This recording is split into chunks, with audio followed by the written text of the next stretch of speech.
3天了，再不吃点东西，这具身体撑不过这个冬天。小雨，现在几点了？太阳刚露头，7点吧。哥，你要出去吗？不行，你的伤还没好呢。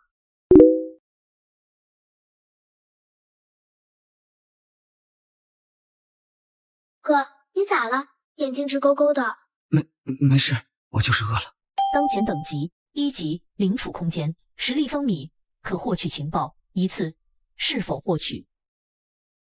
系统，金手指，是。白色情报：今日上午9点20分，许富贵在红旗电影院门口遗失牛皮钱包，内有现金8元3角，全国粮票5斤，工业券1张。哥，呼呼。喂，你笑啥？小雨，照顾好小雪，哥出去一趟，中午咱们吃肉。肉？哥，你别开玩笑。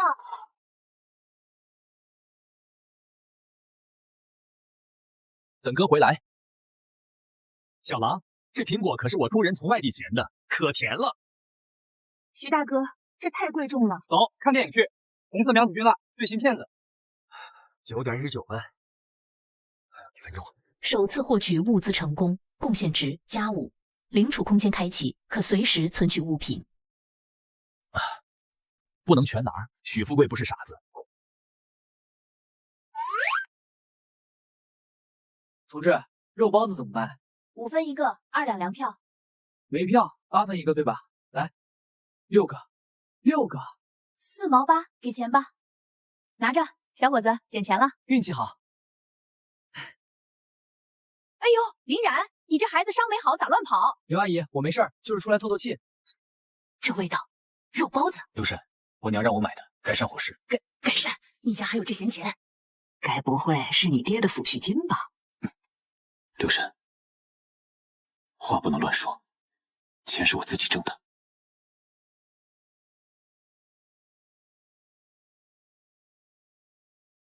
坏了，这林家小子眼神傻不一样了。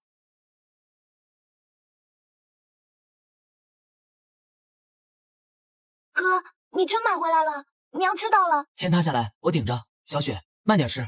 香，大哥哥香。吃，剩下的等娘回来。上次吃肉还是爹活着的时候。检测到家人幸福感提升，贡献值+10。当前等级1。以后咱们会经常有肉吃。哥保证。这才刚刚开始，乖别怕，有我在。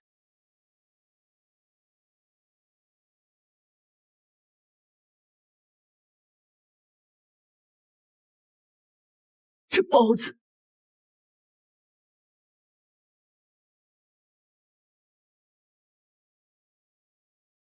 娘，我捡了钱2块，还有2斤粮票。啊，包子我买了6个，吃了3个。你这孩子，捡了钱不先交给娘，还乱花。你伤还没好。娘，我知道错了。娘，哥买的肉包子可好吃了。吃，就知道吃，还小呢，别惦记那些，有口热的就不错了。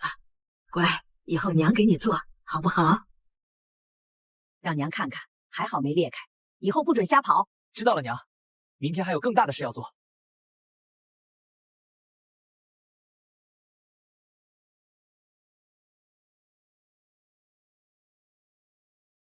每日情报已刷新，可获取情报1次。蓝色情报机遇型，今晚8点，迪特辉哥将于钢城第3钢铁厂图书馆3号书架底层藏匿加密密信，公安计划明早9点收网，但辉哥可能于晚11点取回密信转移。红色情报危机型，若辉哥成功转移密信，3日后将导致一批元件专家形成泄露，造成严重损失。情报备注：阻止此次传递，可大幅提升时代贡献值。8点藏信，11点取回，公安明早才行动，来不及，必须今晚就截住。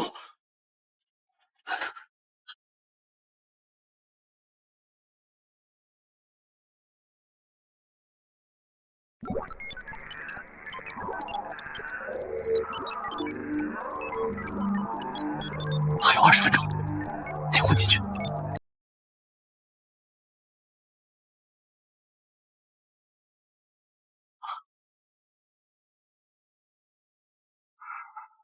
进去吧，快闭馆了，别待太久。谢谢叔。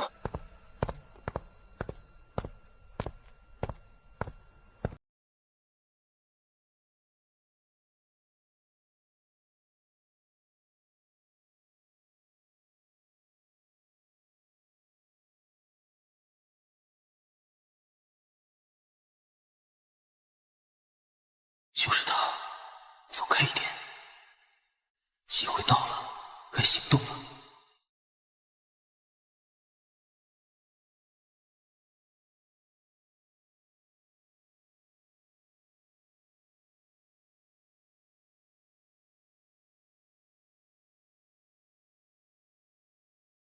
被发现了，叔，假装看书。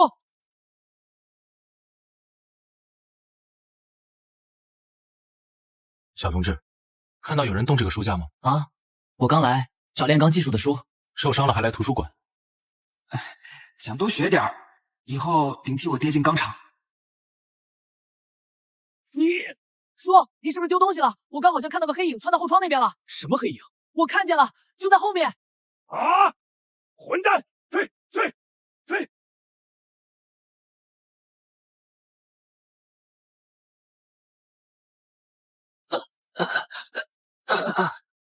林然！天哪，快来人！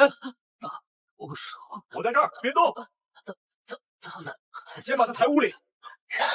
你怎么伤得这么重？吴叔，底特钢厂图书馆密信，他们要转移，就在今晚。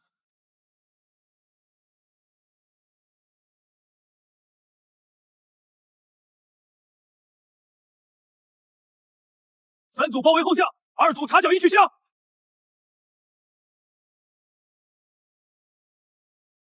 还疼吗？还能忍，伤口包好了，别乱动。吴队，现在情况怎么样？稍等，我们正在查。好小子，密信是真的，辉哥抓到了。他招供，明晚还有一次接头。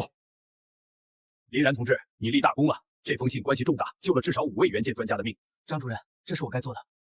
这封信太重要了。阻止重大危机，贡献值加80，当前等级1，空间灵液产出速度提升50%。你救的那个小女孩，她爷爷想见你。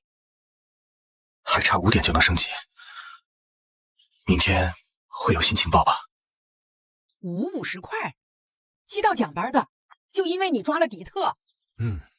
密信很重要。你这孩子要是出事了，你要是出事了，不准再干这么危险的娘，事。哥是英雄，英雄顶什么用？我要我儿子平平安安。娘，这钱娘收着，以后给你娶媳妇儿。娘，我才17啊，而且这钱只是开始。林然同志，我代表妞妞的爷爷，谢谢你。那天要不是你拖住他们，后果不敢想。王大哥，别这样，我就是碰上了。不管怎么说，你救了人，记住，部队永远欠你一个人情。好。大哥哥，你伤口还疼吗？爷爷说你是最勇敢的人。没事了，没那么疼，你别担心。有你这么说，我就更不怕了。首长不便亲自前来，这是他的一点心意，200块医药费，还有些全国粮票、肉票、工业券。他说以后遇到难处可以来找我。谢谢首长，谢谢王大哥，钱我收下，但人情太重。你值得，该你走上这一步的时候了。你父亲的事，我也知道。无父无犬子。现金250块，全国粮票30斤，肉票10斤，工业券15张。1963年，这就是一笔巨款了。检测到巨额资金注入，触发隐藏条件，系统等级提升至2级。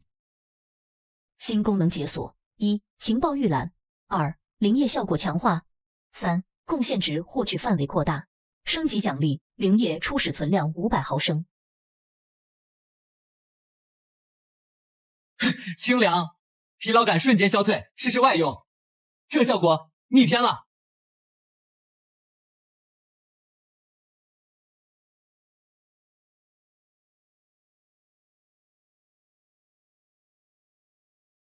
哦，这不是咱们的小英雄吗？听说领了50块奖金，该不会是用什么见不得光的手段弄来的吧？许富贵，你胡咧咧啥？小人那是真刀真枪跟敌特干，你行你上啊！刘禅，我这不是开个玩笑吗？小子，捡钱包那事儿，真不是你。许大哥，你钱包丢了，我真没看见。要不报警？你晦气！别理他，放映员了不起啊！小然，以后有啥事儿跟婶子说。姐，我饿死了，有没有吃的？爷，你咋来了？这模样又跟你爹吵架了？没吵，就是他逼我相亲，我就跑出来了。大外甥，听说你抓迪特受伤了，快让小舅看看。小舅，我没事。你这带的啥？好东西，神秘的很，还神秘兮兮的。你到底要干嘛？别急，一会儿你就知道了。山核桃、野山菇，还有2只风干野兔。野兔啊！这明月，你从哪儿弄的？后山下的套。姐，我能在你这儿住几天不？我给伙食费，看5毛。小舅，你会做饭不？瞧不起谁呢？你老爷家过年都是我掌上。那好，明天你把这些山货再加上1只野兔，做成一锅秘制山珍炖肉，我们去黑市边上卖。我们不叫卖，就在钢厂后门那片荒地，工人下班路过的地方，用饭盒分装，1人现买1盒，吃完就走。卖？偷鸡盗把被抓要坐牢的，这能行？这不叫卖，工人兄弟互助加餐，谁也不占谁的便宜。明天我们能赚这个数。3块30。贡献值还差5点，第一笔生意必须成。本钱、工钱、料钱加上路费，这样合还能留一点周转。就是这单，我一定要拿下。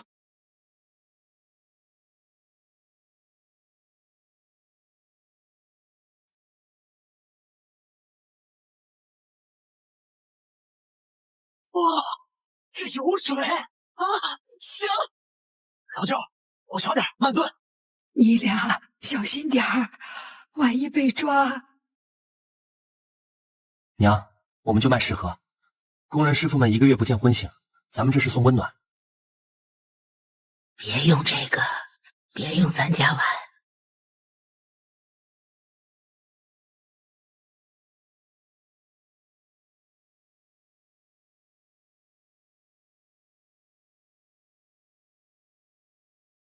味道这么香，那边2个小伙子在炖肉。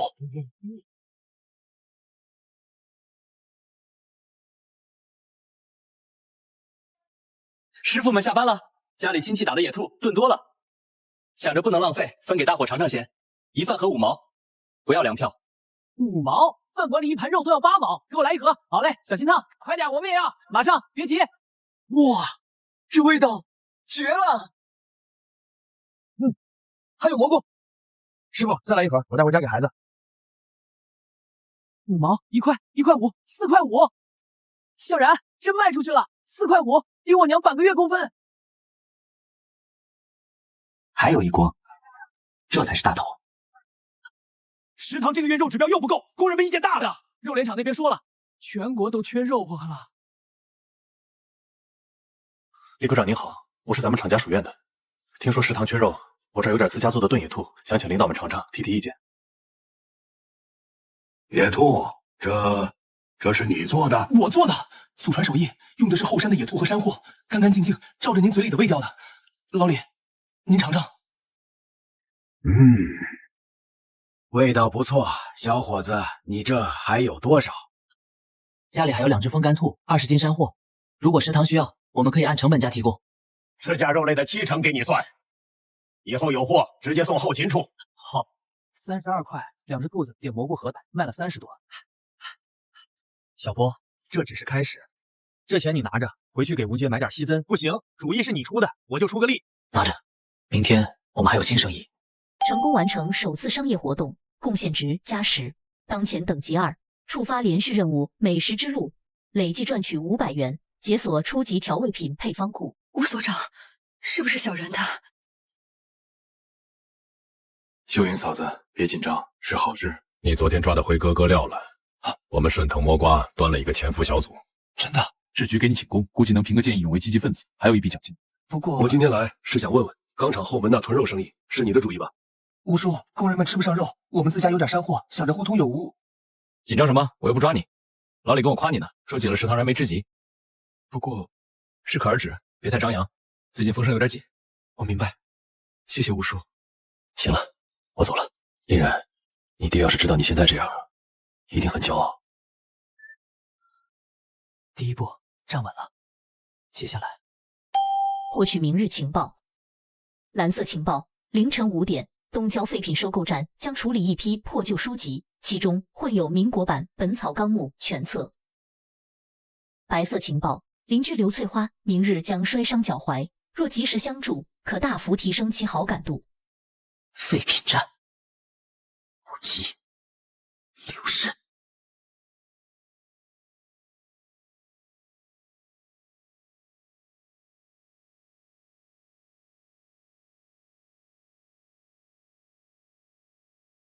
谁呀？大半夜的。大爷，我找点旧报纸糊墙。里头自己翻，别拿值钱的。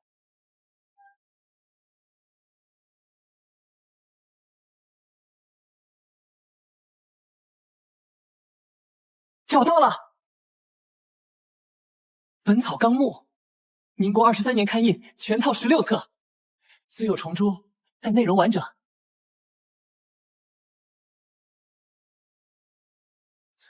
这是银元，20几块，埋在这儿的。检测到隐藏财物，贡献值+5，建议银元可暂时收藏，等待升值。意外之喜。哎呀，我的脚崴了。刘慎，小心！我背您去诊所。哟，你看人家林然这孩子真孝顺呐！咱们这街上也就他这样的了。是啊是啊，多好的孩子！秀云把儿子教得好，没白辛苦。可不嘛，看着都让人羡慕。以后有出息啊！哎，咱家要脚踝扭伤，骨头没事儿，休息2周，别沾水。2周？居委会还有一堆事呢。这几天您有什么跑腿的？跟我说，我伤也好的差不多了。小然，这怎么好意思？婶子以前嘴快，有什么对不住的？刘慎，您别这么说，远亲不如近邻。重要人脉，刘翠花好感度提升至信任。开启居委会情报网，每日可被动获取3到5条辖区内的留言变动信息。小然，我今天又去钢厂后门转了转，好几个工人问我啥时候再卖炖肉，咱们是不是？小舅，吴叔提醒了，风声紧，炖肉生意暂停啊，那钱不赚了。换种方式赚。你看，这是我从废品站找来的旧菜谱，咱们不卖肉，卖秘制酱料酱。酱料？你看，大豆、面粉、粗盐，再加几味草药一起发酵，成本低，味道鲜。工人买回去拌饭拌菜都行，这叫调味品，不算熟食，风险小。这能行吗？放心，绝对有市场。这味道有点怪，加几滴灵液。这味道，哎，变鲜了！咸香里带点回甘，神了！独家秘方。等级2，资产现金287元，粮票、肉票若干，银元23块。民国《本草纲目》1套。人脉网：吴刚、王海、张正明、刘翠花。连续任务美食之路进度32。酱料生意能赚点小钱，可太慢了，得想个新的爆发点。获取后日情报。金色情报：后日下午3点，市委将召开解决市民冬季吃菜难座谈会。若能在会上提出简易家庭水培芽菜方案，将引起领导重视，可能获得政策试点支持。水培芽菜，1963年，这概念太超前了。但如果以传统发豆芽芽的改良版名义提出，你这个会必须想办法参加。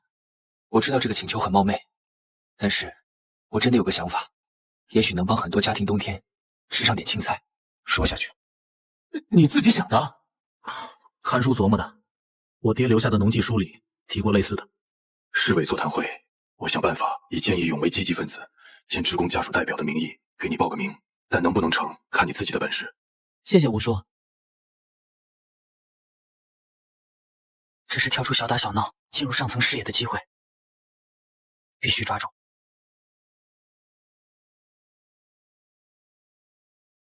小然，这豆芽长得真快，才2天。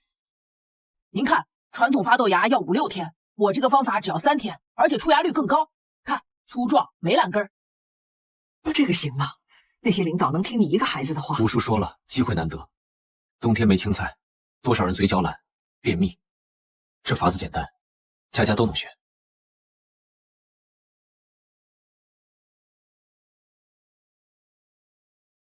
各厂汇报的带食品方案还是老一套，野菜干、树叶粉要创新，要时效。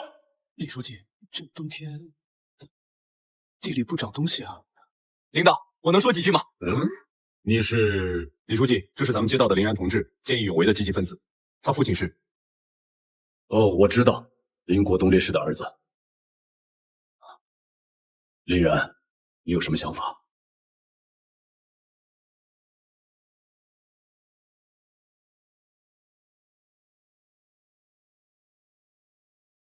各位领导，这是简易家庭水培芽菜胚，材料只需要木盘、纱布、豆种和温水，3天就能收成，不占地方，在家里就能做。豆芽含维生素，能缓解冬季蔬菜短缺。1斤豆子能长出8斤豆芽，成本不到1毛钱。3天？你确定？这是我2天前开始的，已经可以吃了，领导可以尝尝。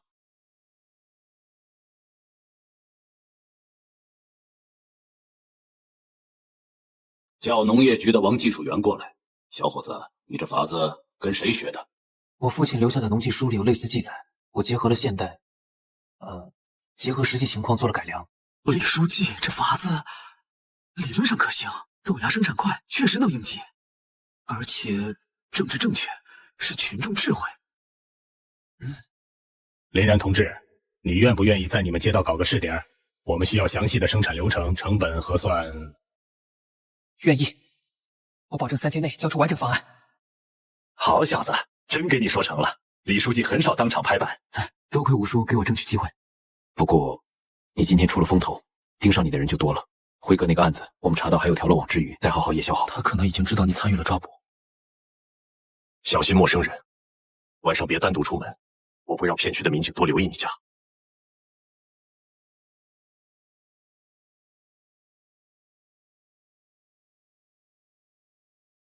小然，你真要叫全街道发豆芽，那咱家的酱料生意不冲突。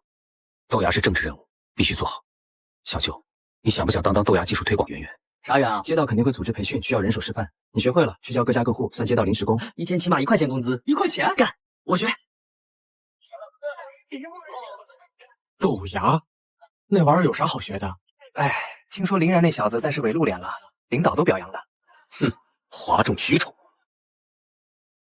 许富贵，有本事你也去市委讲一个。林然这是给咱街道争光，成功影响区域政策，贡献值加50，时代影响力模块解锁，当前等级2，得考留神了。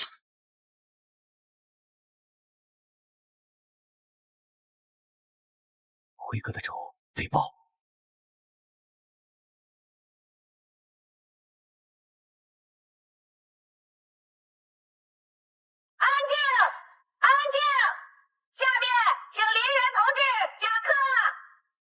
各位叔叔婶婶，今天教大家怎么在家里发豆芽，很简单，就4步：泡豆、铺盘、浇水、盖布，这样就行。要均匀的浇在芽菜表面，不要一下子浇太多。好，我这儿再给大家一袋，回去可以试试。记得每天早晚各1次，盖布保持湿润，3天就能见成效。小林，豆子招虫子咋办呀？用温水泡，1天换几次水，记得别搁在厨房角落，透气就不容易生虫了。还得用新的码。不用啊，就抽屉、破脸盆、垫块塑料布都行，只要能剩得住就成。因地制宜嘛。哦，原来还可以这么凑，我还真没想过。小林，要是真成了，我家娃冬天就有菜吃了。大家互相帮忙，肯定能成。好，那就先谢谢你了。累了吧？先歇会儿，别太拼了。我再写1页就好。1块5啊！街道给的今天工钱，这活耐精神，还能倒入经文。小舅，你去个家指导室留个心眼，看看有没有生面孔在附近转悠。咋了，小然？是不是？没事，就是吴叔提醒，小心点好。谁？插小。听错了。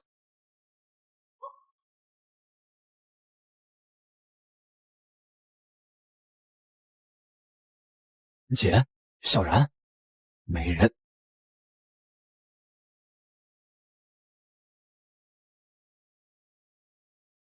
小然，别动！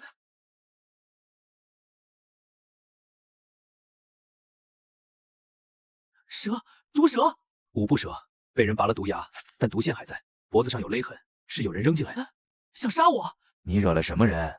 叶宵，动手了！立刻排查附近所有可疑人员，通知各家注意防蛇。是。吴所长，我在村里抓过这种蛇，他们冬天应该冬眠，出现在城里，肯定是有人带进来的。哎，你是我二舅周建军啊？周建军是不是当年一个人撂倒10个混混的那个？陈年就是。建军同志，这段时间你能不能留在城里暗中保护林然？街道可以给你安排个临时岗位。我没问题，姐和外甥的安全要紧。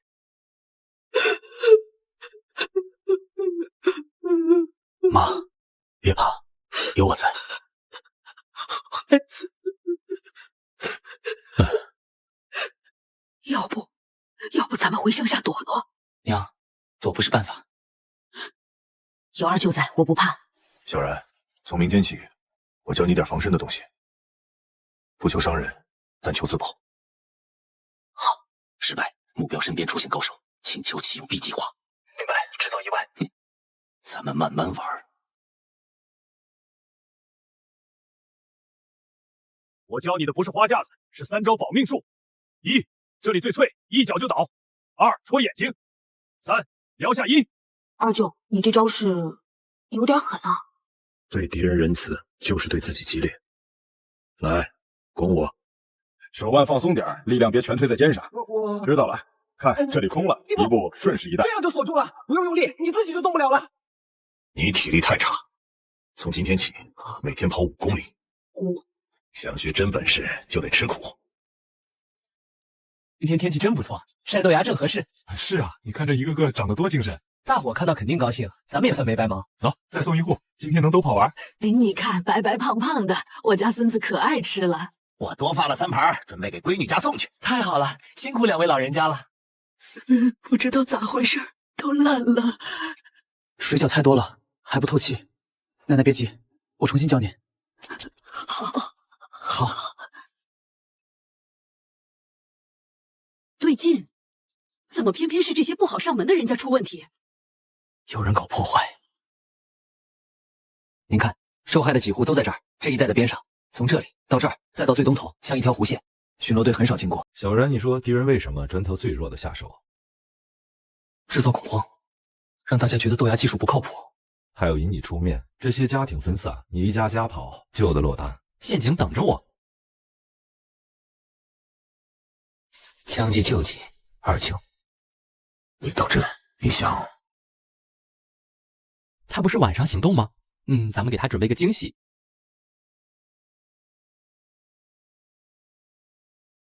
谁？抓贼！站住！小心，少管闲事。谁派你的？你等着！服毒了，死士。没身份证明，衣服是本地买的。这里有老茧，是常年用枪，是刀剑。他用刀，而且是反手握刀的习惯。反手刀，这是叶潇潇的招牌，这人是他手下。叶潇盯上你了，不死不休。那就让他来。成功挫败破坏行动，贡献值加30。侦测到宿主面临持续生命威胁，解锁危机预警功能，在致命危险来临前10秒获得直觉警示。10秒够了。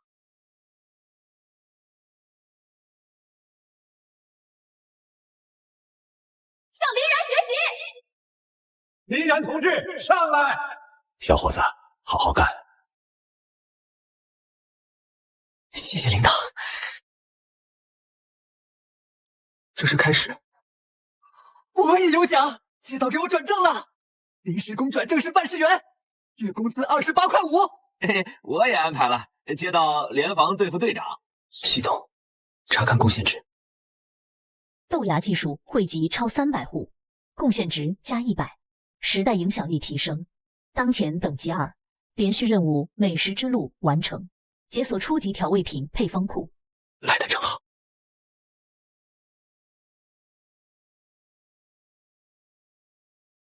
这些都能用现有材料做。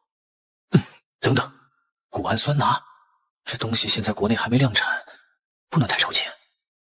建议从香菇粉开始，符合时代认知。对，香菇是山货，磨成粉当调味。嘿，鲜，比味精还香，这真是蘑菇磨的。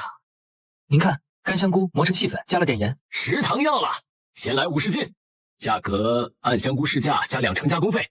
50斤，利润起码40块。谢谢李科长。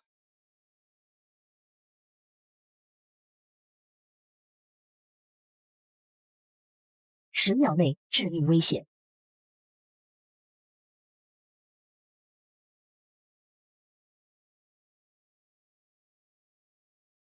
反应挺快。叶晓，聪明。可惜要死了。你爹害死我兄弟，你害死灰龙。不错，这里。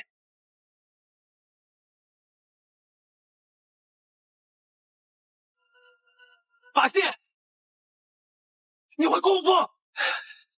我二舅叫的，二舅在这儿。算你走运。受伤没？他还会再来。刀疤脸，左眉短，身高1.75米左右。这是叶潇潇，敌特行动组组长，精通爆破，暗杀。林然，你必须24小时有人保护。无数，我想主动引他出来。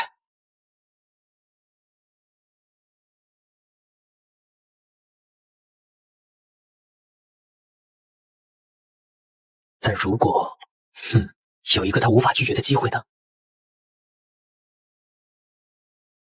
你听说了吗？林然要去市里讲课了，镇长还专门派车来接他，说是城里那群学者都等着呢。我刚刚在集市上听到这事，差点不敢信耳朵。就咱们村的孩子，一下子要在那么大的地方讲学了。是啊，这孩子真争气。我们已经布控，入口、后台、听众席都有我们的人。叶宵如果来，插翅难飞。太冒险了，万一伤到群众怎么办？礼堂空间大，便于控制。他如果要动手，只有3个时间点：我进场时、讲台上、散场时。讲台最危险，但也最容易抓捕。明白了，我混在后台，随时能冲上去。就这么定，林然，记住，你身上穿了软甲简易防刺背心，但头部是弱点，一旦有变，立刻趴下。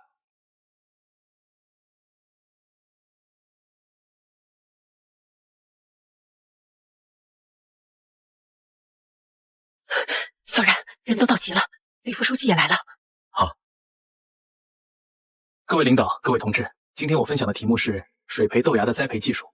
这种方法不需要肥沃的土地，只要一块木盘、净水，再加上适量的营养液，3天就能出芽，7天就能收。已经来了。林然同志，豆芽发黄怎么办？大多是见光了。你看，像咱现在这批长得都还嫩绿，因为一直用布遮着，要是给了光，叶子就会变黄，口感也差。下回换成深色布，盖得严一点，见水就现，浇完再盖回去。我有个问题，技术这么好，是不是有高人指点啊？叶宵，没错。小子，没想到吧？我就在你眼皮底下活了5年，你的技术确实有用，可惜你挡路了。许富贵呢？那个废物，3年前就埋在后山了。我顶替他身份，正好收集情报。今天你死了，我的任务就完成一半。小子，陪我最后一场吧。你知道我为什么敢当你人质吗？什么？就因为这个。我的眼睛！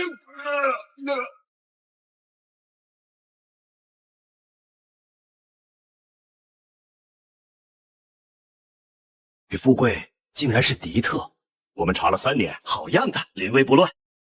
成功协助抓捕敌特头目叶宵，贡献值加200，时代影响力大幅提升，等级提升至3级。新功能解锁：1. 情报获取次数加1； 2. 灵液新增微量解读功效； 3. 开启人才扫描。结束了，妈，暂时结束了，但你的路才刚开始。林然同志不畏危险，协助公安机关抓获潜伏多年的敌特头目木叶潇潇，为维护社会稳定做出突出贡献。经市委研究决定，授予与青年为士气荣誉称号，奖励现金300元。这钱，娘给你存着，娶媳妇儿用。娘，我才17。不说叶小沈出什么了吗？嘴很硬，但他潜伏了5年，接触过的人传出去的情报，我们得花时间理清。他交代了一个代号叫仓库角的联络点在东角。今晚行动，你千万别参与。明白。对了，你二舅身手真不错，市局想特招他进公安系统，可他拒绝了，说放心不下你。他的话我一直记着，说你是他心里最重要的人，有这样的长辈也很幸运。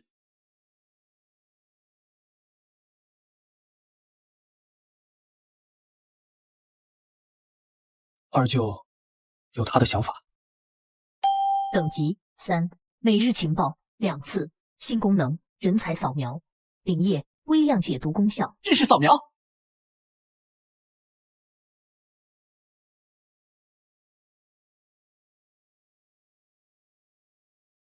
周秀云，潜力 C， 擅长领域纺织、手工、持家。周建军，潜力 A， 擅长领域格斗、追踪、野外生存。周建业，潜力 B 减，擅长领域交际、烹饪、模仿。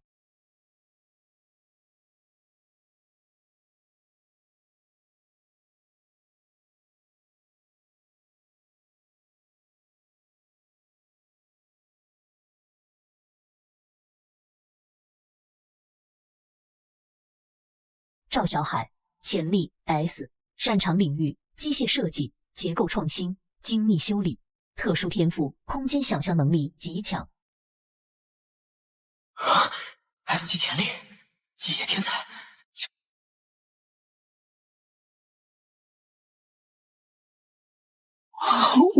我没偷东西，只是捡的废零件。小海，你这修车手艺跟谁学的？自己瞎琢磨。我妈说这算不务正业。这里你加了个自制导轮，防止脱链，你看得懂。可惜没轴承，用木头削的，不耐用。能想到就已经厉害了，慢慢来，总会有办法的。想不想让你做的东西变得耐用，甚至能帮到很多人？我能行吗？当然能，只要你愿意去想去试，它就不会只是个小齿轮，它会成一整台机器里的关键。小海那孩子可怜，爹死得早，赵寡妇身子又不好，他初中一毕业就进阶到五金厂当学徒。那孩子老实，就是闷。刘顺，五金厂主要做什么？还能有啥？修修补补，生产点铁钉、荷叶，效益不好。听说下个月要裁人。市自行车厂下月将推出一批加重型车架，但传动系统设计存在缺陷，易断链。五金厂仓库积压一批小型滚珠轴承，因型号特殊无法使用，计划当废铁处理。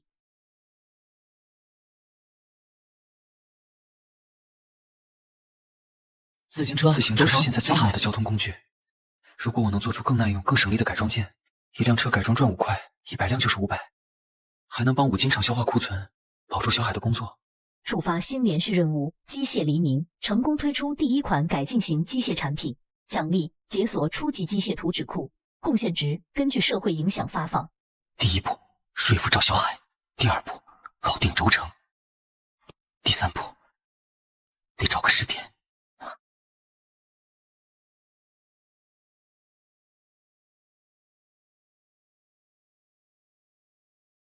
看见没？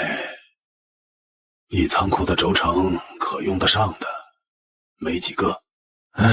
这批货当年采购员搞错了型号，比标准的小2毫米，机器用不上，扔了又可惜，搁这儿3年了。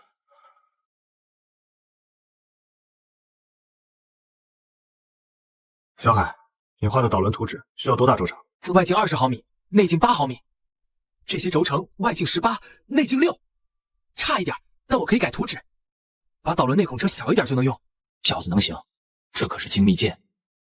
王叔，让我们试试。成了，帮厂里清库存不成，轴承我们按废铁价买。成吧，反正也是废品，但别跟人说是我同意的。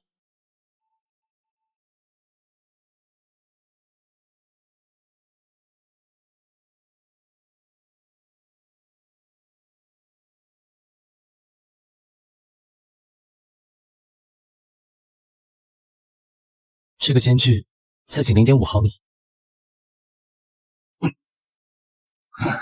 诶，脑子清醒多了。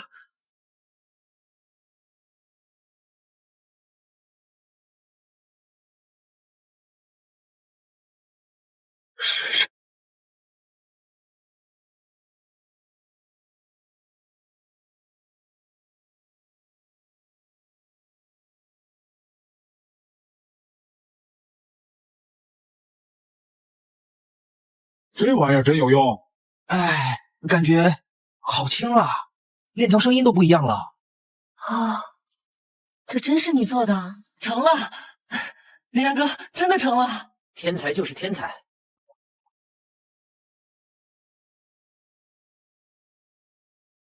哎呦，建业，你这车哪买的？新款啊？不是买的，我外甥找人改装的。看见没？这导轮防掉链的，还有这变速3档呢。哇，真不掉链，上坡省劲多了。哇，这手艺神了。哎，小伙子，这改一辆多少钱呀？能拉多少东西啊？你跑得快不？哪儿能改啊？去你们作坊找你们吗？都来都来，在后接铁铺，1天就能完工。价钱好商量，真行啊！这车有前途喽。哈哈，那可不，一下午19个人登记要改装，定金都给了，1辆5块。慢点，先把图纸理清。哥，会不会忙不过来啊？可就我一个人，做不了那么多。小海，你负责技术指导和核心部件，其他简单加工可以交给五金厂闲着的老师傅，我们外包，按件给钱。那轴承，我刚说谈好了，轴承按废铁价全买断，200块钱，成本摊下来，一套导轮组材料不到8毛，加上人工，总成本控制在2块以内。我们收5块，净赚3块。19辆，那就是57块，一天赚的就抵我2个月工资。不止，这是口碑，等这批车骑出去，会有更多人找来。真的能这么快就传开啊？小海，你想不想成立各个技术改良小组？接到备案，合法接活，我能当组长。技术你负责，对外联络小修来，我负责规划和解决麻烦，怎么样？师傅，打听清楚了，是91号院那个林然搞的，带个半大孩子改车，抢咱们生意。林然抓迪特那个，英雄也得吃饭，但挡我财路，别怪我不客气。咋办？他们改的确实好。改得好，我让你改不成，去找黑皮他们。明天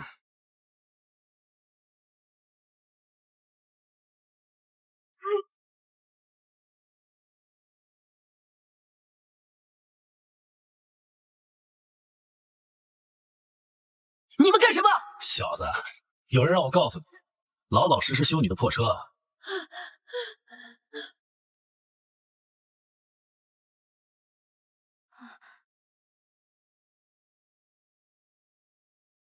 皮肉伤没伤到骨头，但工具和零件……看清人了吗？带头的外号黑皮，东城一带的混混，常在火车站发火。二舅，打一顿解决不了问题。他们是受人指使，孙瘸子8成是他。浩晴，抓他们！没证据，就算抓了，关几天出来还会报复，得让他疼到不敢再伸手。帮我传个话。什么话？您就以公安身份去孙瘸子那儿例行检查，顺便说一句，林然同志是市里关注的青年技术人才，他的技术改良活动受到街道支持。最近听说有社会闲杂人员干扰技术推广，我们正在重点调查。敲山震虎是吧？可以。可你确定孙瘸子会怕？他怕的不是话，是说话的人。还有，我另有个请求。孙老板，防火防盗要注意啊！最近太平吗？太平，那就好。林然同志那边街道很重视，他的技术要是能推广，对全市都是好事。可别有什么不长眼的去捣乱，你说是吧？是，绝对没有。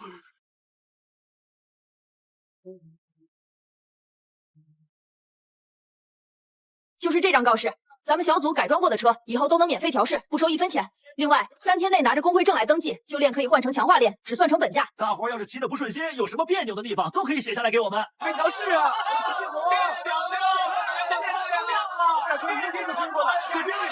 静电唤醒，我那条都锈成铁丝了。嘿，提建议还给钱，他倒是会装好人。我们要的不是这点小利，是口碑，还有数据。小然，免费调试咱们不亏吗？换链条成本价也赚不到钱啊。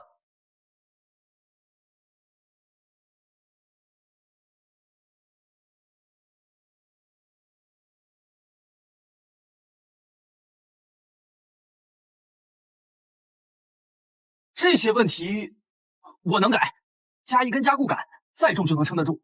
刹车这块用胶皮做缓冲更稳。轮胎，对，废旧传送带的橡胶可以切成衬垫防扎，就按这个来干。要看，这才是真正的财富。需求，希望有能带小孩的自行车啊。小海，三轮车会做吗？三轮车结构更简单，就是转向需要设计。接下来1个月，我们不做简单改装了，我们要研发3款新产品。载重加固套件、防扎轮胎衬垫，还有家用货运三轮车原型。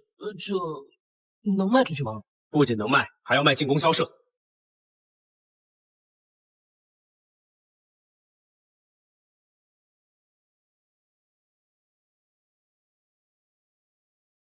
孙哥，吴所长都敲打了，那林然不好惹，而且他现在搞什么免费服务，工人全往他那儿跑，咱们生意更差了。技术，好，你跟我玩技术是吧？黑皮，去找我表哥，他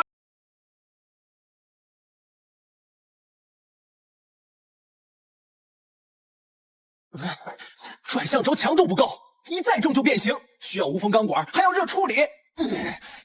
咱们搞不到。防扎衬垫也不顺利，废旧传送带橡胶是找到了，可切根接近度不够，切出来的衬垫厚薄不均，装上车胎是歪的。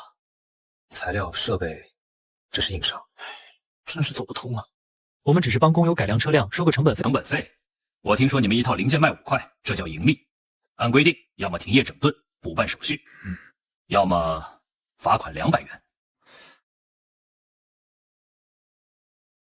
这个孙科长分明是替他表弟出气，手续上又挑不出毛病，要么交罚款，要么停工补手续，至少1个月还不一定批得下来。我把防脱链导轮组的技术图纸和样品无偿捐赠给街道下属的五金厂。什么？由五金厂组织生产，面向工人平价销售。我们小组只作为技术指导，领取少量顾问费，这样我们不算经营，五金厂却能盘活，工人赢。这倒是条路子，我下午就去跟五金厂谈。那是下一步，先保住基本盘。刘翠花侄子在市废品公司工作，抱怨最近接收了一批奇怪铁疙瘩，无人认识，堆积占地方。城北原军需仓库将在下周移交地方，库内残存少量2战美元物资，包括一批无缝钢管、精密轴承、小型机床配件，因登记疏漏将被当作废铁处理。关键人仓库看管员老罗嗜酒，其子重病缺钱。无缝钢管、精密轴承、机床配件，天助我也！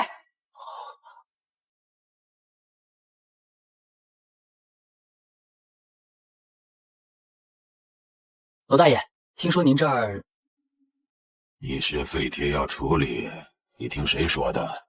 这东西都有登记。听说您儿子病了，需要钱，又加5块。我只是个搞技术的学生，需要点材料做实验。一些登记疏漏的边角料对您来说只是麻烦，对我来说能救人。仓库最里面第3排架子底下有几个木箱，标签掉了，你自己看。半小时后我来锁门。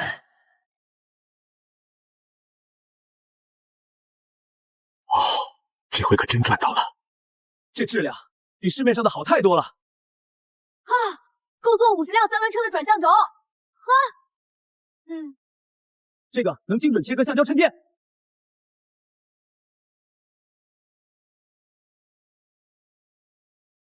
谢谢。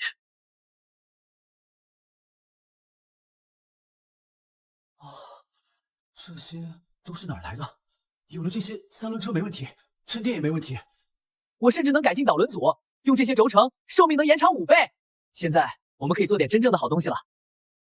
小海，接下来1周，我要你做出3样成品：1辆坚固的货运三轮车，1套全新的长寿版导轮组，100套防扎衬垫。保证完成任务。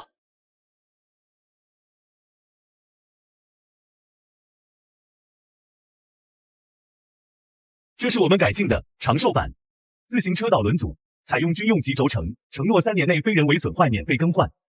这就是第2块防扎轮胎衬垫，用起来很简单，成本也低，能让旧轮胎的寿命延长1倍以上。看看这厚度、工艺和弹性，装上后不用担心被钉子划破。我自己也用它，敢保证，绝对值。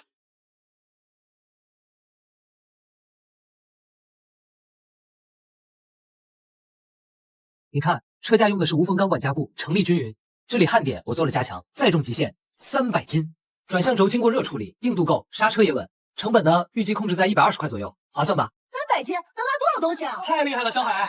你买20块，比买辆新自行车再加板车都便宜，还能爬坡。我刚才看了，真行啊！这下咱们镇上都能用得上了。小海，我要订一辆，给我爹拉货用。我也要，再加我一份，钱我明天就凑来。林然同志，我们五金厂愿意全力合作生产，技术我们学，利润按比例分成。好，谢谢王厂长。那就这么定了。表哥，他们又搞出新花样了，现在工人全在夸，咱们怎么办？放心，他们这算新产品试制，没经过质量检测、安全评估。我明天就去下一支停产通知书。样品拿去送检，检测3个月。孙科长，市委李副书记带着视察团突然到了咱们街道，他说要点名去五金厂看青年技术革新成果，他们现在已经在路上了，说10分钟之内就到。什么？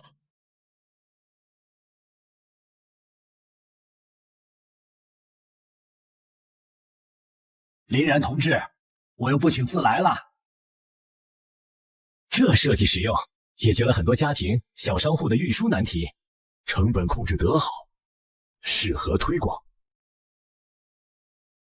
这就是我们青年一代的智慧和担当，从豆芽到自行车，小革新解决大问题。你们厂配合得很好，要大力支持。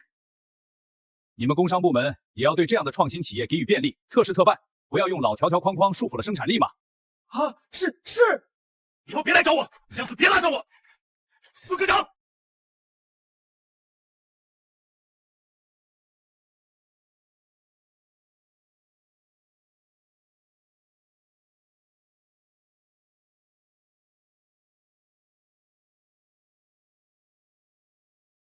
林然哥，没有你，我还是个被人看不起的小学徒。是你自己的才华，记住这一点。接下来你要更忙了，3轮车要设计几个变种，带棚的，带儿童坐的，还有防扎衬垫要研究不同规格。放心，我会帮你成立一个真正的研发室。接到决定，将旧库防波给你们小组使用，挂靠五金厂，但独立核算。名字就叫燃动技术工作室。林然任顾问，赵小海任技术组长，周建业任外联组长。耶！我有头衔了！成功推出创新产品，并获高层认可，时代影响力大幅提升。完成连续任务机械黎明，奖励初级机械图纸库解锁，贡献值加200。当前等级3，产业雏形在6个月内让燃动工作室实现稳定盈利，至少解决10人就业。奖励系统等级提升至4级。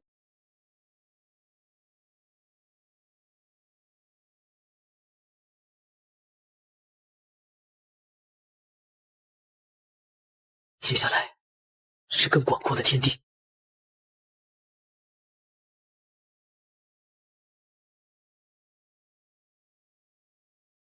1964年要来了，改革开放还有14年，我要做的是在那之前铺好足够长的跑道。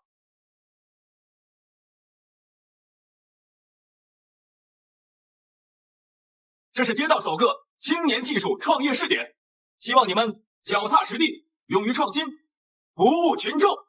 这库房以后就归你们用了，水电费厂里先掂着，从分成里扣。好，谢谢厂长。李强 B 擅长精密装配，手稳。王大柱 B 加擅长体力活，纪律性强。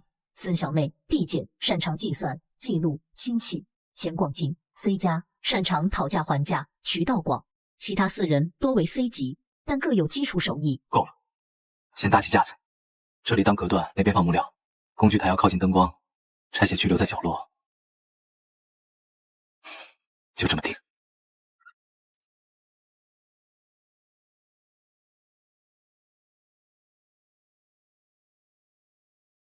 是咱们工作室3条规矩：1、技术保密，所有图纸工艺未经允许不得外传；2、按劳分配，基本工资18元加计件奖金，干得好月入30不是梦。3、质量第一，谁做的零件出问题谁负责。从今天起，这间工作是有自己的规矩，按规矩干事，按规矩拿成果，谁都不能例外，包括我。只要守住这条线，咱们的东西才能走得更远，明白？载重300斤，转向灵活，成本120。我们第一批采购100辆，但价格要压到110。陈科长，这价格我们利润太薄了。110可以，但有2个条件：一，预付30%的定金；二，交货期延长到2个月。定金可以，不过交货期最多45天，国庆节前必须到位。各区供销社要上架。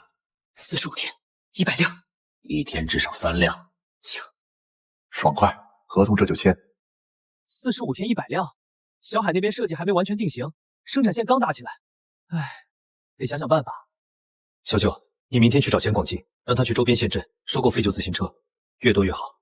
车轮、车把、链条，这些通用件可以直接用，省工省料。好，但核心的转向轴加固架就这里，角度偏1分，整车就要散。明白？让小海今晚拿出最终图纸。好，从明天起，生产区2班倒，早6点到晚10点。我算过，如果材料充足，工人熟练后，1天5辆有可能。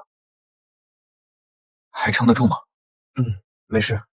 图纸这里差一点就通了。我们再核算一遍，不急。好。转向轴改进了，用2根钢管套接，中间加橡胶减震，成本增加2块，但耐用度翻倍。车斗可以折叠，不用实省空间。干得不错，小海。谢谢师兄。好，明天开始按这份图纸量产。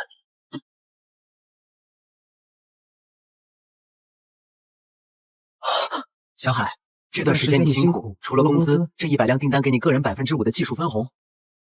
5%？那是多少钱？1辆我们赚15块左右，100辆就是1500，5%是75块，抵你原来1年的工资，你应得的。这么多，林然哥，你应得的，记住，这只是开始。林组长，这是今天第3根了，这链条脆得像饼干，又断了。看这段口，一掰就碎，我怀疑整批材质都不对。要是吊装的时候出事，后果谁担得起？还有这些轴承，说是从旧机器拆的，可一半都锈死了，根本不能用。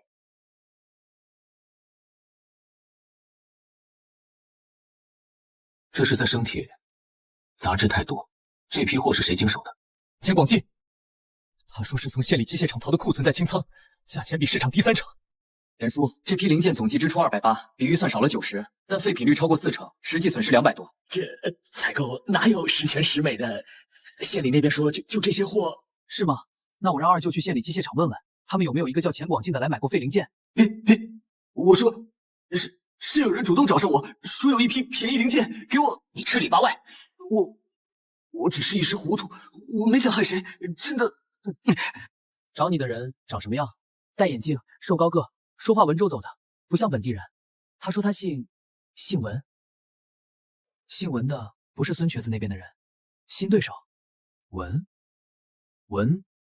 我好像听道上的朋友提过，最近有个文先生在收拢钢城的黑市零件渠道，胃口很大。黑市，他想垄断零件，查死我们。不对，我们用量还没大到值得垄断，除非……明日午后，市工业局质检科将突击检查燃动工作室，重点查验原材料来源及产品质量。若发现大量劣质零件，可能吊销生产许可。原来在这儿等着呢。先让钱广进送劣质货进来，再举报我们以次充好，好一招连环计。但这回轮到我还手了。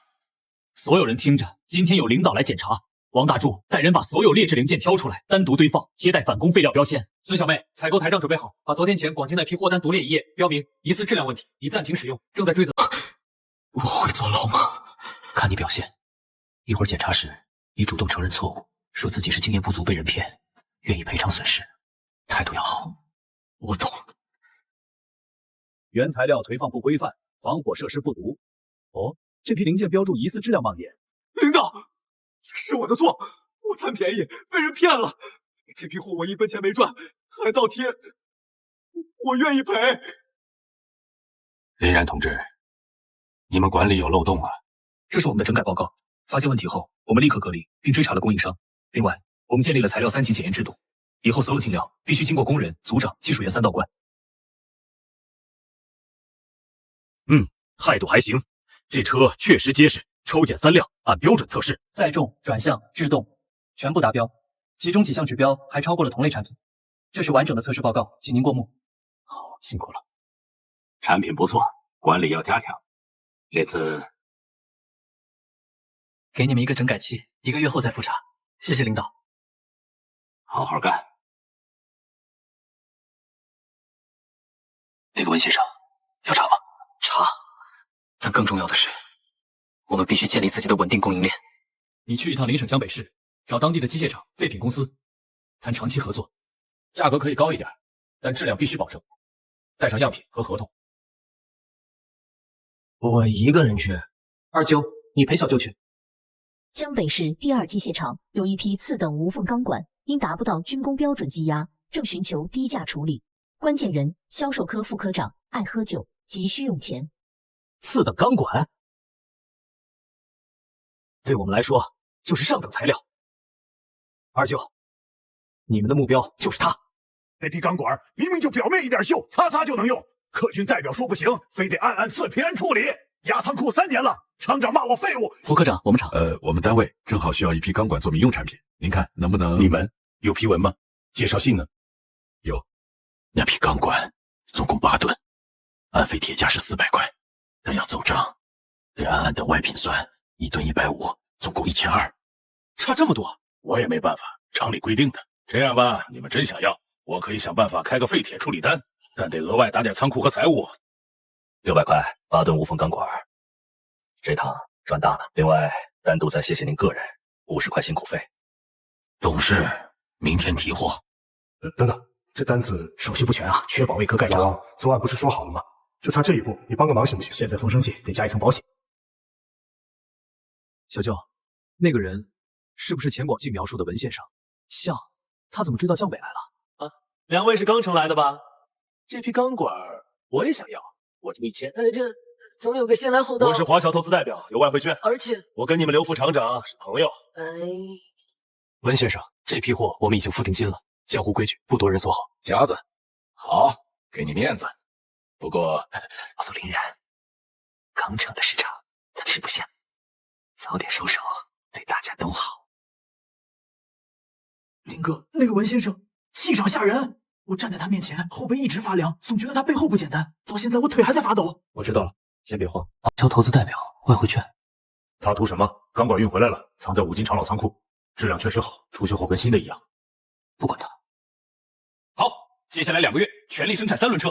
另外，小海，你用新钢管试制一批简易手推车，结构更简单，成本压到40块以内。手推车市场有吗？马上就有了。根据市委的指示，各街道要组织起闲散劳动力，开展生产自救。我们街道决定以燃动工作室为技术核心来推进这项工作。首批要购置30辆3轮车，50辆手推车，承接辖区内的短途搬运、货物配送业务。这主意好，那些没工作的壮劳力有活干了。车从哪来？车由我们工作室提供，按成本价，并且我们免费培训维修技术。服务队赚的钱，一部分归个人，一部分交街道作为公共基金。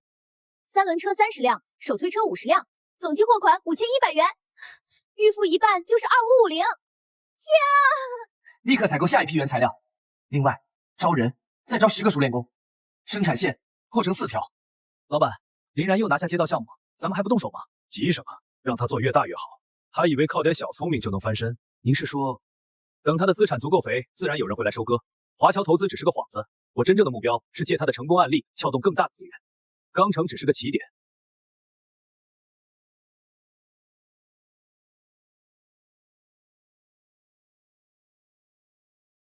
3轮车卖了68辆，手推车120，配件和维修也很有起色，净利润已经突破2800。林然哥，这是我设计的折叠式货架，可以加装在3轮车上，增加载货面积。好，申请专利。小海，你该考虑带徒弟了。李强他们几个挺好学的。不错，继续把这劲头保持下去，早晚得派上用场。又是这个林然，之前不是青年典型吗？郑组长，这一定有误会。林然的贡献有目共睹。郑主任，我们依法调查，有没有问题查了才知道。工作室可以暂停，但希望调查能尽快。我们还有订单要交付。林组长不会有事吧？肯定有人眼红，举报的畜生，这是要闹大了可咋办啊？这幕我都记得清清楚楚，不怕查。这才刚过上好日子。我去找那个文世杰。二舅没证据，现在动手反而落人口实。查账、查采购、查质量，每一项我们都有记录有凭证。前广记那批劣质零件，账上虽然标注了，但毕竟有过。那是唯一漏洞，但前广记已经认错赔偿，而且我们立刻整改了。如果对方揪住这点不放，举报性的关键证据，那张虚假采购账目复印件，其纸张为江北市第二印刷厂特供稿纸，全市仅3个单位使用。笔迹鉴定可锁定举报人范围。文世杰将于明晚宴请市工业局某处长，意图施加压力，将调查导向严惩。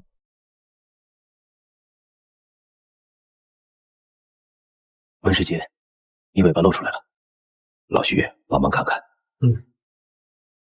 这字练过书法，有颜体底子，但故意写的歪扭，用词文皱皱，喜欢用知乎者也也。文化人，年纪不低于40。我认得，是政协文史办那边常用的。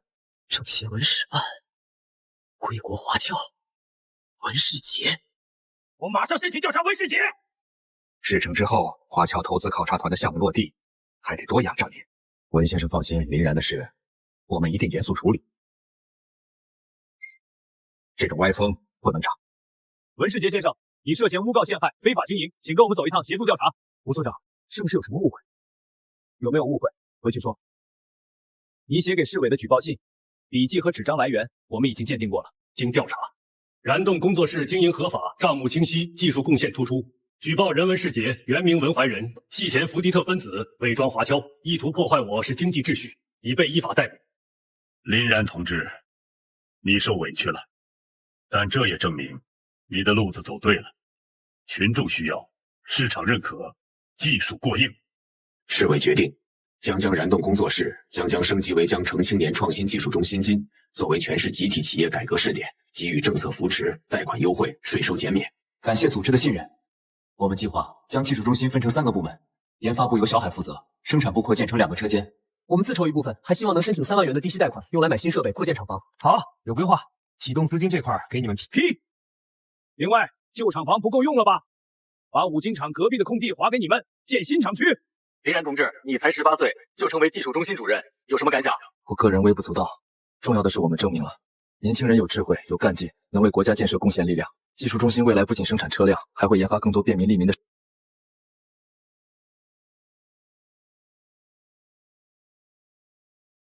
主任，用这台新设备，手推车的成本可以压到35块。我还在想，能不能再设计一种脚踏式的玉米脱粒机？我见过农村就是用手搓的，太累了。脱粒机，好主意。果然有简易脱粒机设计。小海，这个项目你牵头，需要什么材料、人手，直接提。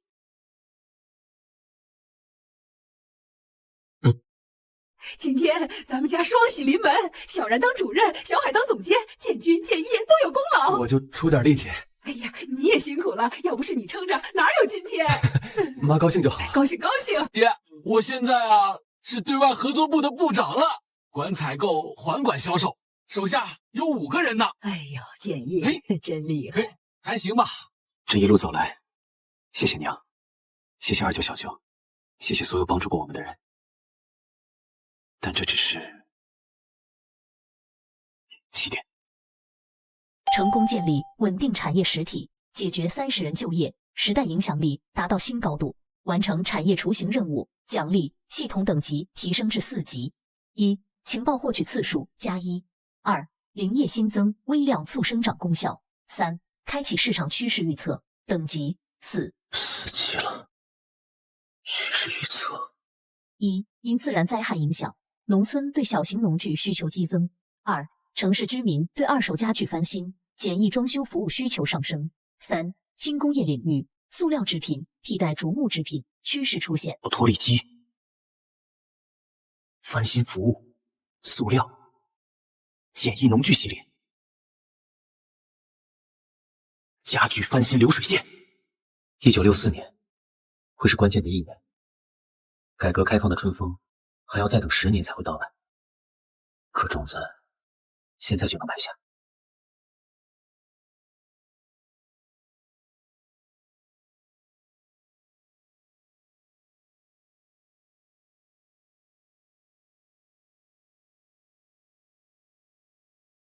林主任，最后调试，传动齿轮比改进了，更省力。哇，你看这速度太快了，比走多快10倍啊！它一点都不费劲，老人孩子都能用。这机器型小海真有2架子。后损率怎么样？小于5%，而且结构简单，主要零件就30多个，咱们生产线一天能装50台。成本？材料加人工，一台大概22块。定价38块，比市面上的手动脱粒机便宜1半，效率高3倍。1964年，咱们中心3大业务方向。第一，交通工具，从3轮车到手推车，踏实迭代。第二，农具系列，脱粒机打头炮，接下来是手动抽水泵、简易播种器。第三步，民生服务，家具翻新业务，下周启动。林主任，农具卖给谁？咱们没农村渠道啊，所以需要你跑一趟，带上10台样机去市农业局各公社推广，政策支持农技革新，咱们这是雪中送炭。账户余额，贷款3万已到账，加上之前利润，可用资金3万8，但采购新生产线设备花了1万2。钱要花在刀刃上，农优先保证。另外，钱组长，主任您说，给你个戴罪立功的机会，你去周边林区找合作加工厂，收购廉价木料边角料，咱们家具翻新业务需要，保证完成任务。这次我一定擦亮眼睛。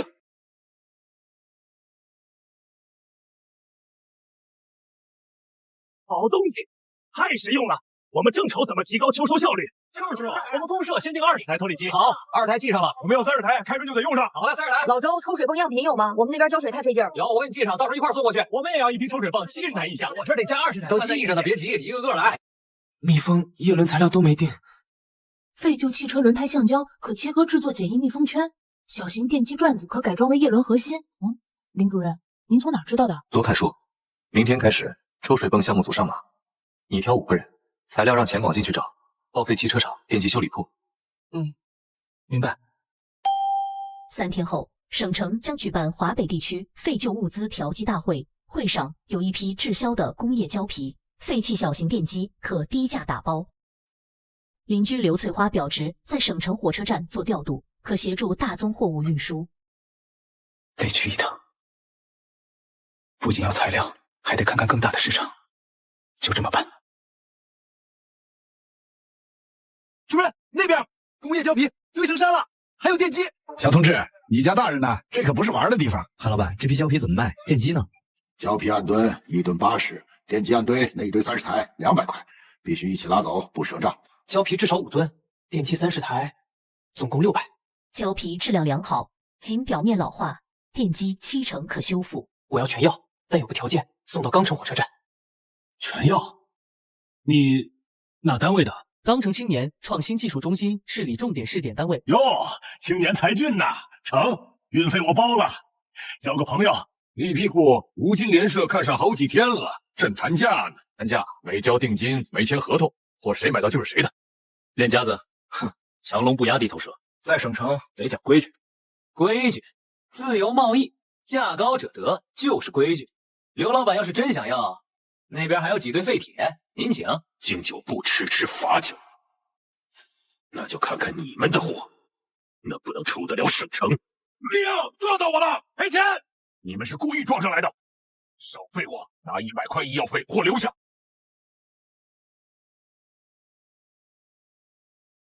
谁指使的？刘老板。老刘，这就是你不对了。林然同志是钢城的青年典型，李副书记都表扬过。你搞这一出，传到市里，事情大起来，谁都不好看。多林主任，手下人不懂事，我赔罪。货你安心拉走。另外，我在省城有点门路，以后需要什么材料找我，保证最低价。刘老板客气，不打不相识。我们还要赶火车，先告辞。主任，这回赚大了！你看，这些胶皮裁成密封圈，够做几千台水泵，电机修好了，核心部件全有了。省城的水比钢城深，但机会也更多。二舅，今天多亏你。得是，不过那个光头刘不会善罢甘休。等咱们的农具打开全省市场，他才不敢动。这胶皮质地好，电机啊，虽然旧，但线圈没坏，给我1周，抽水泵原型机一定做出来。我放手干，家具翻新业务明天正式启动，你从生产不掉2个木工好手给我。主任，你要亲自抓。这项业务不一样，它不仅是赚钱，更是织一张网。林师傅、周姑娘，我们来捧场喽！欢迎欢迎，里边请。街坊们，这是林然给咱们谋的福利呀！就家具放着占地方，拿来翻新，只收材料费和少量手工钱，比自己找人做便宜1半。哎呀，这漆面真亮，跟新的一样。是啊，我家那柜子门都掉了，哪有这么精神？你这手艺不简单呐！这椅子垫子不料好看，哪来的？今天收了定金87块，翻新一件平均利润3到5元，毛利率不高，但走量。问题是师傅不够，2位师傅一天最多翻新3件。就培训，从街道待业青年里招10个人，跟师傅学，3个月出师，合格后留下。另外，这店您多费心，重点是跟来翻新的主妇们多聊聊我们单位的事儿。哦，这些都是情报，你要建消息网。市井消息有时候比官方情报更准更快。小然，我听财政局家属院的人说，上头可能要给个事业单位发一笔职工福利补贴，但具体形式没定，可能是购物券。购物券，如果指定购买商品，小静，你马上去联系咱们合作过的供销社、百货大楼，打听有没有福利商品采购福区合同项。重点问，需不需要福区指定供货商资质？市财政局拟于下季度试行职工福利券制度，首批试点单位20家，券面指定可在市内5大商场兑换指定品类商品，目前正征集合作厂商。机会来了，我们的3轮车、手推车乃至翻新家具，都可以申请进入指定商品名录。主任，不好了！省城那个光头刘联合了几家本地五金店、木器行，向工商局举报咱们低价倾销，扰乱市场，还说他那有咱们以次充好的证据。放屁！我们材料清清楚楚。他说的证据是不是你上次在省城买胶皮时，他手下混进来拍的几张残次品？您怎么知道？我猜的。这种手段不新鲜。准备材料，咱们去工商局。另外，二舅，你跑一趟省城，找找光头刘的黑材料。这种人屁股不会干净，明白？领导您看，这就是他们买的工业胶皮，表面龟裂，用这种次品做农具，不是害农民吗？要家具翻新，用的都是处理不同旧木料，甲醛超标，危害健康。林然同志，解释一下。首先，这批胶皮适用于制作密封圈，表面的老化层会在加工中切除，不影响性能。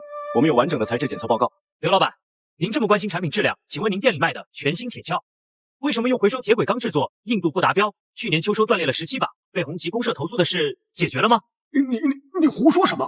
胡说！王老板，您仓库里那批漆东北松木木，其实是本地杨木刷的漆，需要我请林业局的同志来鉴定吗？行了，同业竞争要讲规矩，举报要有真凭实据。散会。小子，你狠，咱们走着瞧。刘老板，和气生财，省城市场很大，容得下你我。与其斗个两败俱伤，不如你从我这进货，在省城卖赚差价。具体条款让我小舅给你拿。行，就这么定了。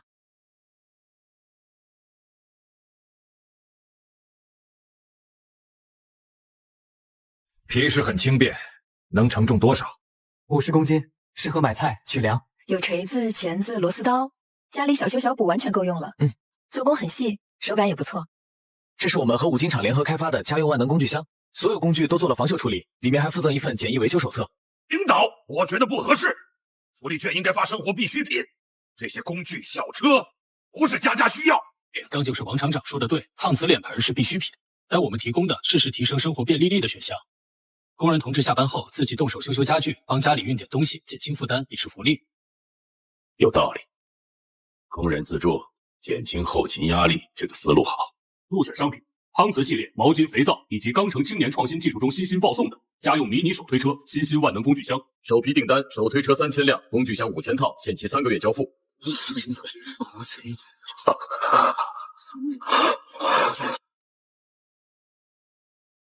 同志们，硬仗来了！3个月3000辆小车，5000套工具，这是政治任务，也是咱们中兴打响品牌的关键。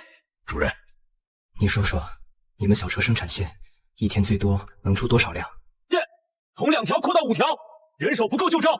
附近街道的待业青年、家庭妇女，能培训的都招，3班道，机器不停。工具模具不够，加工精度要求高。我去协调市机械厂把他们的精密车床租下来，晚上就开工，钱不是问题。主任，账上钱不够，同时铺这么大毯子，原材料预付就要近2万。跟信用社申请短期贷款，用订单和同作抵押。另外，所有管理人员这3个月工资减半，奖金按任务完成情况发。我带头。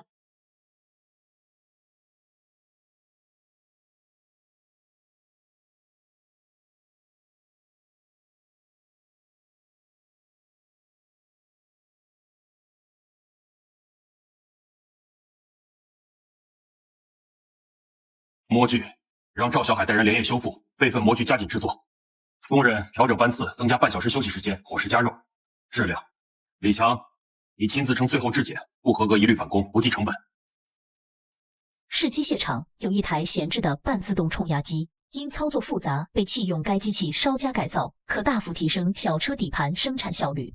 关键人：机械厂退休工程师老谭驻城南视察，对新技术有兴趣。29备车去城南。谭工，久仰您的大名，我们中心遇到生产上的难题，想请您出山指导。你们会用？我们想用它来冲压小车底盘，但是送料和脱模需要自动化改造。这个是我们的设想。这个联动机构的想法不错，小子，你还真懂机械啊！这只皮毛主要是我们技术总监赵小海的构思。走，去机械厂看看。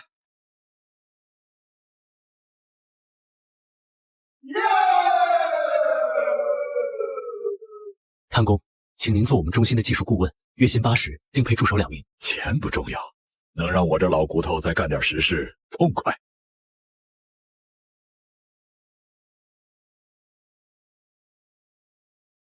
真轻巧，以后买粮方便了。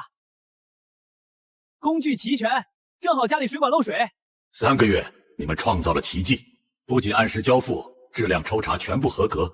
市委决定给你们中心记级体3等功。谢谢李副书记。这3个月辛苦大家了，没有每一个人拼尽全力，就没有今天的成功。所有参与任务的员工奖金翻倍，带薪休假3天。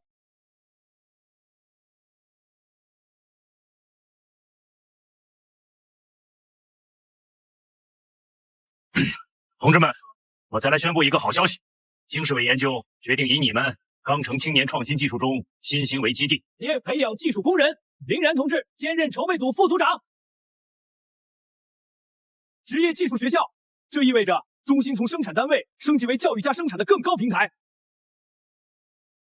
感谢组织信任。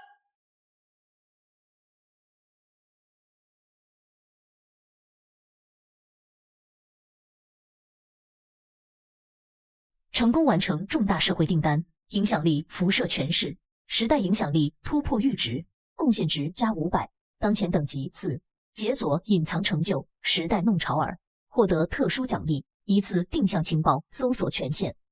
定向搜索该用在哪？技术、政策还是？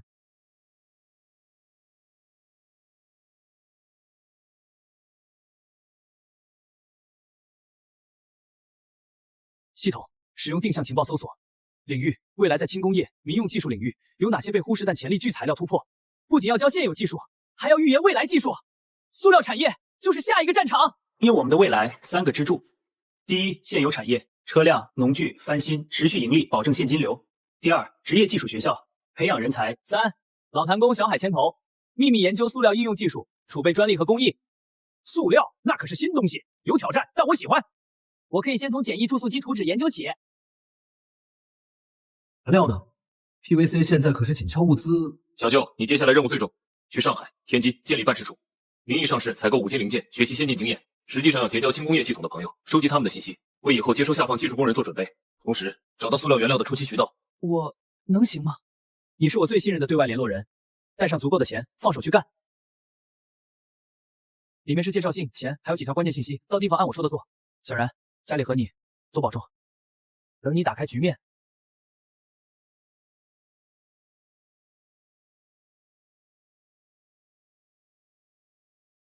1964年的春天来了，风暴还在远方，但风向已可感知。我要做的是在风暴来临前筑起足够坚固的船，网罗足够多的水手，储备足够丰富的给养，然后乘风破浪。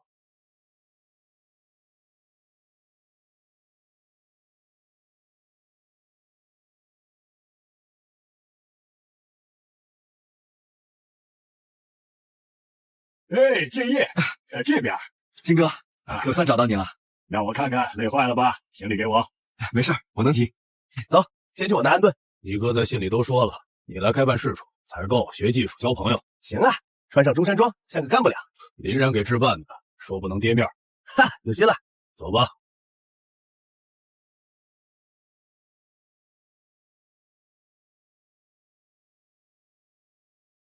上海这地方水太深，买东西要工业券、外汇券，还要关系。不过我这2年摸出点门道，黑是有，但风险大，最好走正规渠道，可得有人引荐，否则你连门口都进不去。技术中心介绍，还有市委的推荐函。林然让我带来的。你外甥面子这么大？那当然，金哥，林然说咱们办事处不搞偷偷摸摸，光明正大去拜访工厂、研究所，就说北方兄弟单位来学习交流。这是一点样品和图纸，这是3轮车模型，还有脱力机的全套设计。这路子正，但上海人眼界高，看不起北边，所以得挑对地方。林然给了几个名字：上海轻工业研究所、塑料3厂，还有南阳中学机械兴趣小组。老金，你看这儿，中学小组。林然说他们那边藏着一个少年天才，叫陈启明，自己搭过简易注塑机，模型还会跑呢，现在被当成不务正业处理着。但你看这评语，全写着动手能力极强。这你确定？值得挖。结构确实巧妙，但材料工艺粗糙，北方的工业底子还是薄了些。所以我们来学习。我们中心正在筹建职业技术学校，急需教材、教具。顾所长，听说你们编的日用五金工艺入门特别实用，我们社里很想引进。能否授权我们翻印？我这儿可以拿北方特色农具的图纸来交换。交换可以谈谈。另外，你们对塑料制品有兴趣吗？有。我们所里有个项目，想试制聚卤乙烯软膜做雨衣、桌布，可压延设备不过关，成品率一直上不去。你们如果有机械改良的经验，这个关节我听明白了。我们技术总监最擅长改进设备，可以马上派人来跟你们交流。找什么呢？你谁啊？能看懂吗？检查角度不对，受力容易变形，应该改这里，加个3角补强。你叫陈启明？我来自钢城青年技术中心。我们主任看了你做的手摇注塑机模型照片，很欣赏。学校让我写检讨，真正的技术没有阶级，我们那儿就缺你这样的脑子。想不想去看看真正的工厂，搞真正的研发？我能去？能，可要你父母同意。我们可以提供实习机会、包食宿，还有津贴。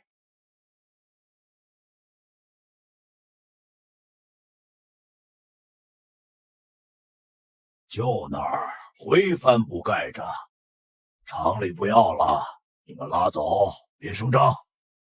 这就是塑料，软乎乎的，能做啥呀？雨衣、手提袋、包装膜，轻便又防水。想着吧，以后啊，几乎哪儿都得用它。厅长，2件事：第一，陈启明愿意来，他父母也点头了，但得有接到的正式接收函。第二，我们搞到半吨 PVC 的边角料，怎么运回去？接收函我让张主任立刻办。PVC 料找铁路货运，走废旧物资通道，我这边打点。另外，金哥人可靠吗？可靠。那就在上海正式注册钢城技术中心住户联络处，金哥当主任，你付的。启动资金5000，明天会到。5000，还有职务？金哥，我外甥看人准，以后咱们就是上海滩的北方据点了。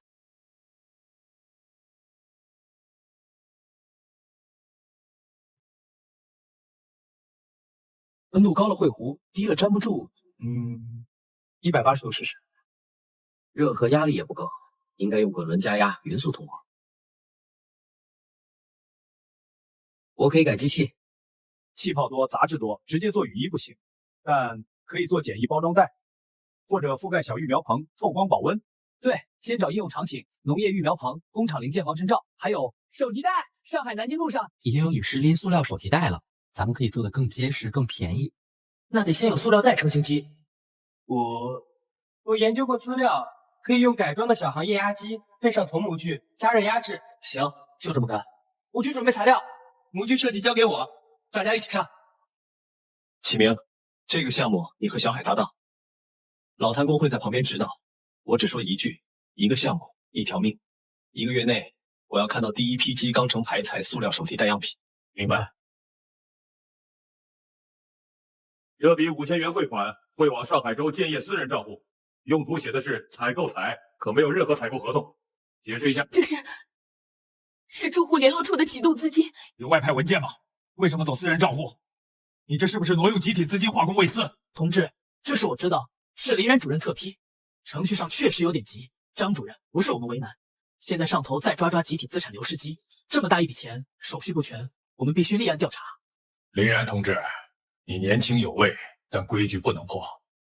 5000元不是小数目，你必须说清楚，有没有众包私囊？一分没进我个人口袋，汇给周建业。因为上海办事处刚起步，对公账户还没办下来，急需用钱，所有开支，周建业3天内会寄回详细账目和票据。至于手续，我承认有疏漏，愿意接受处分，但请给我们时间补办。如果查实有问题，你知道后果吗？如果有问题，我负全责辞职坐牢都认。但技术中心上下100号人正在攻关重要项目，能不能先让我们继续工作？调查可以同步进行。你很有胆子，咱的贡献有目共睹。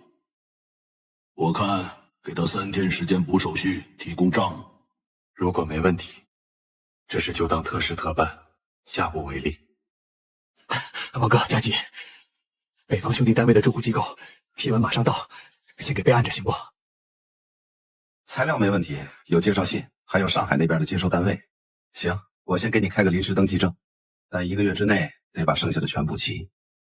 好。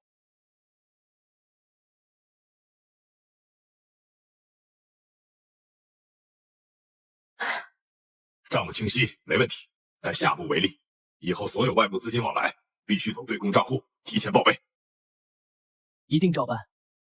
谢谢领导监督。中心做大了，盯着的人多了，任何小辫子都会被放大。明白。颁布3条铁律：第一，财务公开，每月账目项管理层公示；第二，重大支出超过500元必须集体决议；第三，设立内部监察组，由二舅周建军负责，定期审计。明白。当然，该开拓还得开拓。小舅在上海站稳了，塑料原料的渠道也有了眉目。接下来，我们要打一场硬仗，让塑料制品走进钢城千家万户。我们要打一场硬仗。终于成了，第一批手提袋像咱想的那样挺立着，真漂亮，就跟图纸上画的一模一样。小林干得好。你们这帮年轻人没让老头子失望。各位代表，我们的计划将改善社区，谢谢大家的支持。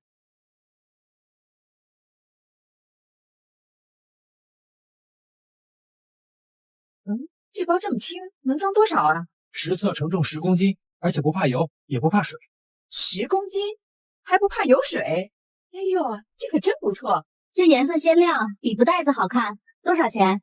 是销价，小的5分，大的1毛，是布袋子价格的1/3。听说塑料有毒，烧起来冒黑烟。真的假的？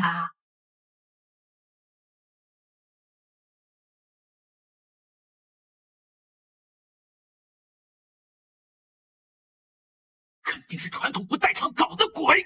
可咱们的 PVC 是食品级标准，没那么毒，真不至于被人说的那么吓人啊。关键是老百姓不懂科学，听到塑料就觉得有害，他们要是被别家忽悠了，我们就彻底输了。那怎么办？难道我们还得去一个个解释？解释也得让人愿意听。那就让他们懂。孙小妹，联系日报，我们要发一篇澄清文章。另外，准备3场公开实验。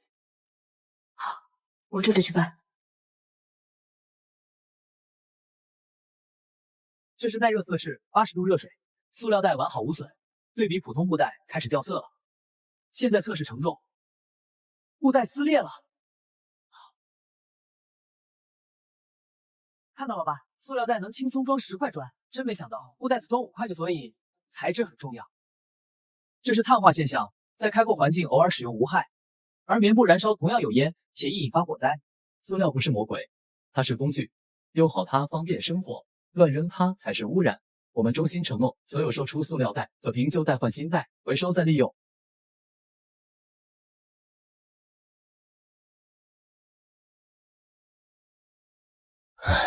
报名表发出去500张，收回来不到30张。家长都说学技术有啥用，不如进工厂当，挣施工稳当。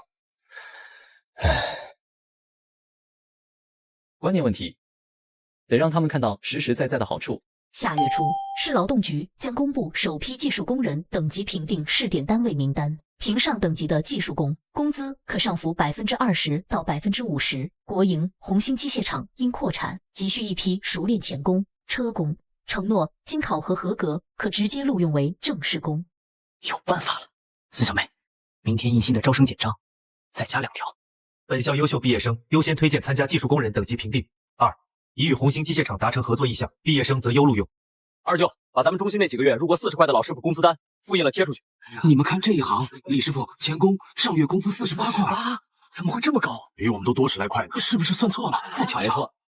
这上面写的是真的，比厂长还高的工资。你看这儿，技术员等级，这比普通工人高2个档啊！还能评等级，那不就是技术员了？小林，这可是红星厂的正式工铁饭碗呀！主任，光靠我们这一家学校远远不够，我建议以中心的名义向全市发出技术共享倡议，我们免费提供教材、培训师资，让各街道、大厂都办起自己的业余技术夜校，这才是大局观。我报市委。影响力持续扩散，贡献值加300，时代影响力模块升级。可查看区域技术扩散进度。慢慢来，星星之火可以燎原。技术是改变命运最实在的路。这里不叫空理论，叫真本事。6个月后，我要看到你们能独立操作车床，看懂图纸，解决实际问题。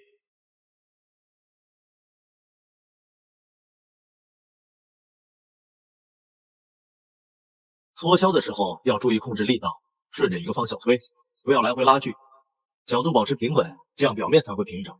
记住，手感很重要，多练就能找到感觉。这个计算方法是保证精度和效率的关键。这就是住宿的魅力。我们把这笔500元现金记在借方，因为它增加了企业的资产。大家看，资产负债加所有者权益，这个公式一定要牢记。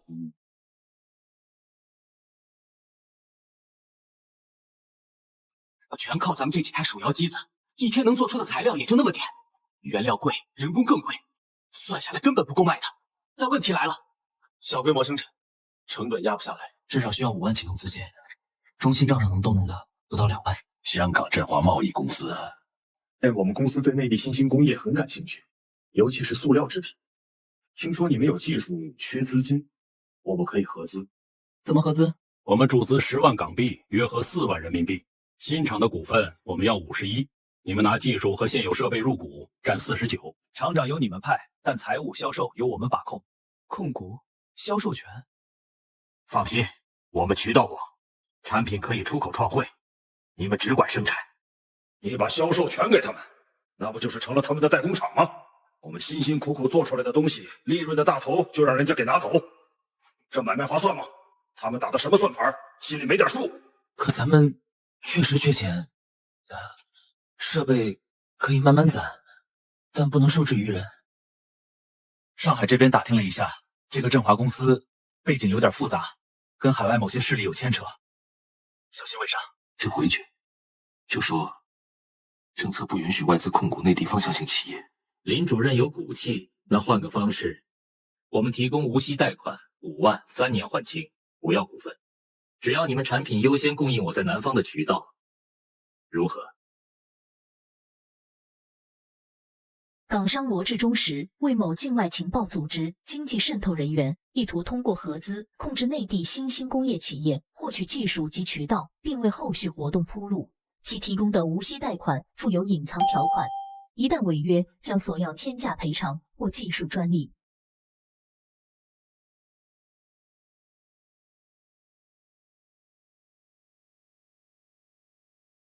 林主任，生意不成仁义在，不过商场如战场，以后说不定还有合作机会。告辞。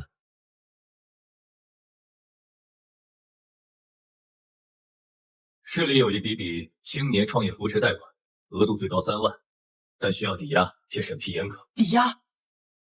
我们用中心固定资产和订单合同抵押。另外，我还有个想法，发动职工集资入股。同志们，塑料厂是我们大家的事业，现在缺钱，我提议自愿集资入股，每股10元，年终分红。入股？我第一个入500股。外头，我跟着林然。哦，下了决心。入100股。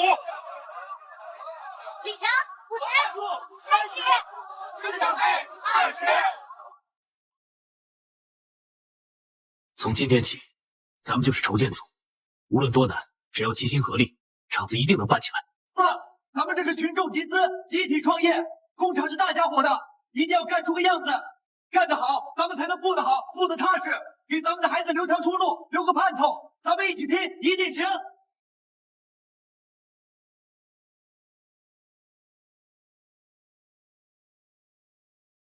职工每人出钱，你出500，看似带头，实为变相摊派。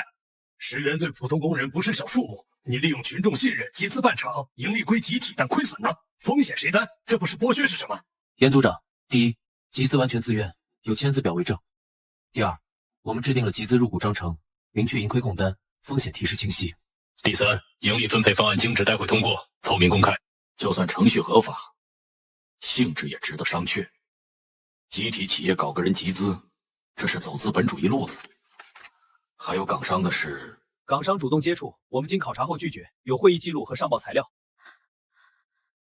孙小妹，这钱还能退不？塑料厂黄了。集资是我外甥发起的，但决定是咱们自己做的。当初咱们穷的叮当响，是林然带咱们有饭吃、有活干、有钱赚。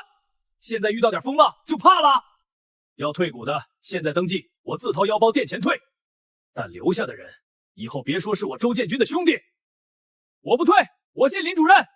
我的工资、奖金都是中心给的，我全压上，我也不退。我们一起坚持，对，不退，不退，不退，不退，信林主任。不退，信林主任。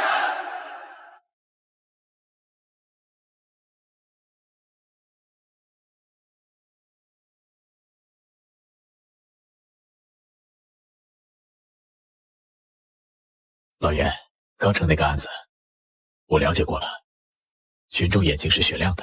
青年创业摸着石头过河，要允许试错，只要没有中饱私囊，没有违背大原则，就该保护。对，我的意见是，结论要慎重。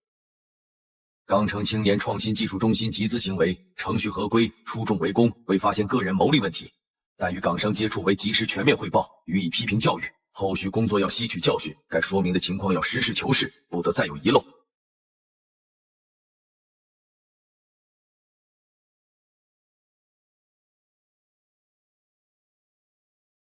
我塑料厂厂长，我不当了。